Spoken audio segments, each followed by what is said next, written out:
Fans feel like we might have just seen the very first official seed planted for The Rock versus Roman Reigns. So we'll see what's going on there. We'll also see what just went down with Liv Morgan and much more. Let's start things off with a very subtle and potential teaser coming out of Roman Reigns and Solo Sikoa's first interaction with each other on SmackDown. Paul Heyman provided the context and story for how Solo Sikoa joining the Bloodline came to be. Heyman revealed that Solo Sikoa coming to SmackDown and officially joining the Bloodline was not a decision made by Roman Reigns. Even though it appeared this way at first, Roman wasn't the one to make the call and request Solo Sikoa to join the Bloodline. The decision was made by the higher-ups in Roman's family.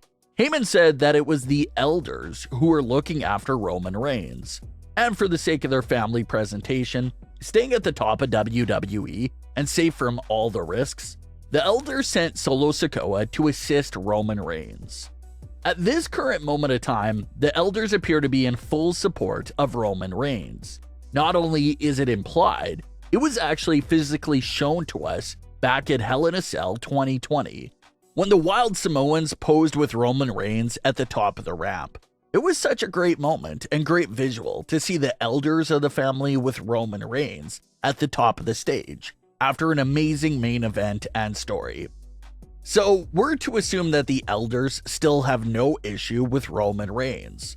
They support this current run since the very start of it. They had no issues with Roman and Jay battling it out, and everything else Roman has done over the last few years has been perfectly fine in their books. But Roman did something on SmackDown that heavily hints at the idea of him disrespecting the elders. Roman directly tells Solo Sikoa that he no longer listens to the elders. He now listens to him and him only. So it's not a direct attack towards the elders, but Roman is basically sneak dissing them by telling Solo Sikoa to ignore anything they say and just listen to his orders from now on. So it does show how Roman Reigns may slowly start drifting away from even the elders. The elders sent in Solo Sikoa to save and help Roman Reigns, and he repays them by telling Solo to ignore their requests from now on. You can definitely see why that may cause some tension there. So if Roman continues the disrespect towards the elders, what could happen? What will be the payoff? Well, if the elders sent Solo Sikoa, then they can certainly send in more members of the family.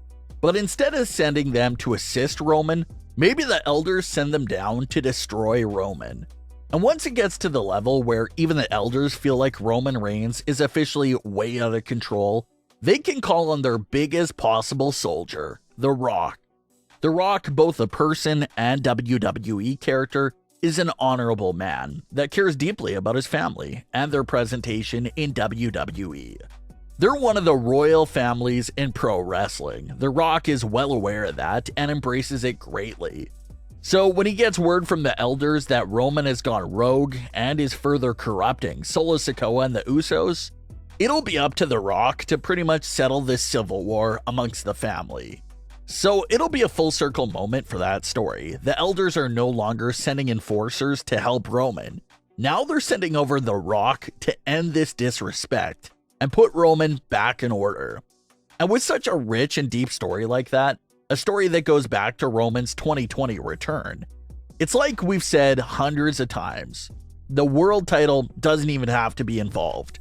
The Rock versus Roman Reigns with a storyline similar to this backing it up would easily captivate the audience and be worthy enough of a WrestleMania main event spot regardless if the world title was a part of it or not.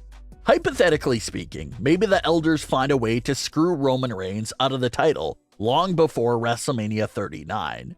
But even that wouldn't be enough for them. They would still most likely want The Rock to put Roman in place for all those disrespectful gestures and deeds done towards them from Roman's behalf. And something as deep as that just goes levels beyond the WWE or Universal title. And the good thing about no world title being involved with The Rock versus Roman Reigns is the fact that it'll make the outcome slightly less predictable. If there's a world title on the line, it's obvious that Roman is winning because The Rock isn't sticking around for a world title reign. But if there's no title on the line, now you can actually make a case for The Rock winning.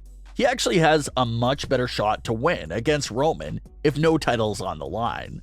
The Rock can probably beat Roman in this match, and maybe that leads to a lengthy hiatus for Roman Reigns. Or Roman Reigns could still defeat The Rock, and at that point, the elders are most likely out of options and would have to fall in line themselves. So it could be a bit challenging to monitor everything with the Bloodline, because obviously there's just so much story being told with them all at once.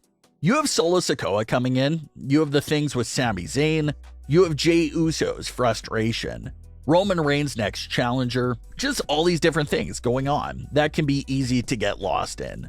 But that line Roman told Solo of just blocking out everything the elders say and just to listen to him from now on just sounds like the beginning of a situation that could get very messy and could lead to potentially The Rock's arrival to save the family.